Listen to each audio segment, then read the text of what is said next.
تہجد کیا ہے؟ تہجد وہ نماز ہے جو ہم پر فرض بھی نہیں کی گئی، تو پھر اس کا اجر اتنا کیوں ہے؟ آپ کے ذہن میں بھی آتا ہوگا۔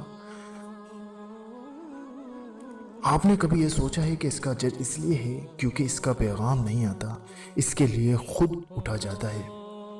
آپ کے دل میں موجود نہ صرف آپ کو اٹھاتی ہے، ایسی تڑپ جو گہری نیند سے اٹھا لاتی ہے،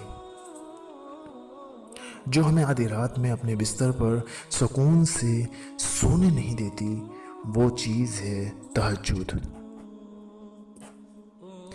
بندہ اپنے رب کے سب سے قریب ہوتا ہے، اس وقت بندے کا بہایا ہوا ہر آنسو آنکھ سے بہتا ہے اور سکون دل میں اتر جاتا ہے، ہر تکلیف ہوا میں کھوسی جاتی ہے، تو اس کا وہ سجدہ اسے فرش سے عرش پر لے جاتا ہے۔ اس خدا کی رحمت اپنے بندے کو اپنے سائے میں لے لیتی ہے کہ اس نے ہماری مانگی ہر دعا کو قبول کر لیا ہے اور ہماری ہر خواہش کو صحیح وقت پر دیا جاتا ہے۔ اس وقت رب اتنا قریب محسوس ہوتا ہے کہ لگتا ہے کہ بس وہ ہمیں سننا ہے، اور ہمارے اندر ایک یقین ہوتا ہے۔ تہجد کا وہ وقت خدا کی محبت کا عروج ہوتا ہے، اسی لیے تہجد بہت خاص